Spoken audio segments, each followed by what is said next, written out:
Hello guys, good morning. Good morning sa aking mga ka-driver.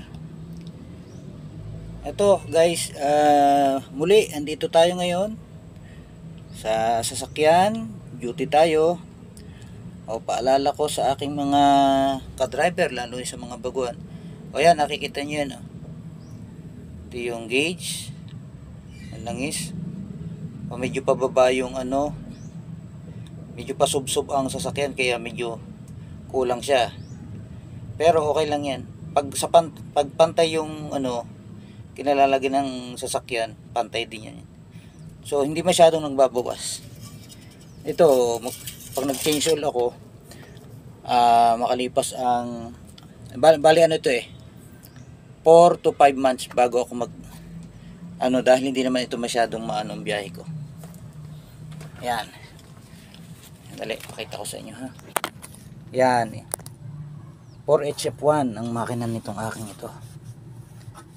Yan napaka linis ng sasakyan at ito ay alagang alaga ko. So ang buhay niyan para ding tao yan. O sa mga driver na sweet lover, parang nag-aalaga lang tayo ng ating ng asawa natin. Kumbaga wala tayo sa bahay, ito yung asawa natin. O yan ang radiator ko. O yan. Okay. Okay. At ito, pawisan tayo. Okay guys, sa mga ka-driver, ingat po tayo sa ating pagmamaneho. Salit ako nakasalamin ako. Nagsasalamin po ako kasi medyo nagkakaedad na rin tayo. Syempre alam nyo na, kailangan din natin ng kumbaga magsalamin talaga, yun na yun. O teka, isasara ko lang ang aking isasara lang natin yung aking makina. Sandali lang. Okay.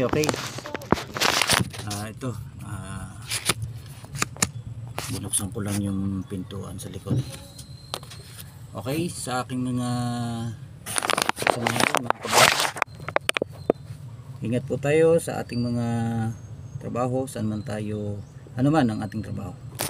Asya nga po pala, salamat mo nga pala sa mga nanood at nag-subscribe. So, salamat po at masaya po ako, sobrang saya ko. Dahil kahapon ay yun nakuha ko na yung aking 1,000 subscribers. So maraming salamat po at samahan niyo po ako hanggang sa dulo. Utang ko po sa inyong lahat ito, sa lahat po mula sa umpisa hanggang ngayon na may nanonood sa akin, ay tatanawin ko po yun at bahala na po ang gumanti sa inyo yung Panginoon Diyos. Siya na po ang bahala na magbigay ng reward sa inyo.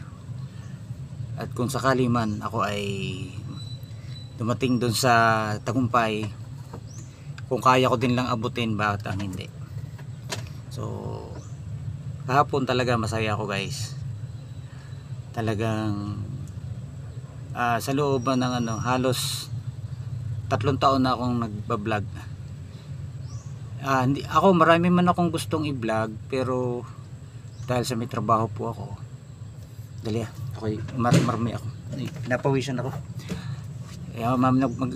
Magpupunas pa ako dyan mamaya sa labas. Ito yung araw-araw kong sa umaga kada duty. Ito linis, yun nga, alaga ng sasakyan.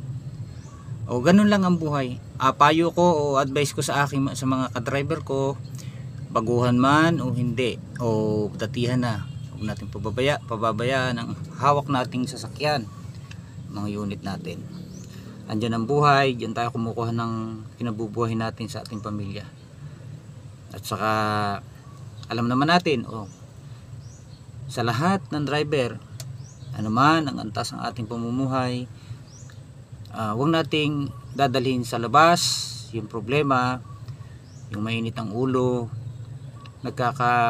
konting bagay, nagtatalo, naunahan si ganito, walang magpatalo. So ano lang po, kailangan maging friendly tayo sa kalsada. Gaya ng mga sinasabi ko. Maingat po tayo at tayo ay yung isipin natin ng bawat isa sa atin. Kasama natin yan, kapatid natin yan. Ganun lang po. Walang gulo, walang away kung tayo ay nagkakaisa. Po ba? Yung lagi ko sinasabi, yung tayo ay maging disiplinado na driver, tayo maging ehemplo. Okay? Okay po, hindi ko napapakahabaan at ang wish ko sa umagang ito, isang mapayapa, mapagpalang Martes sa ating lahat. At apoy pagpalain at tayo magtagumpay ano man ang ating hangarin sa buhay. Okay, bye bye po. God bless.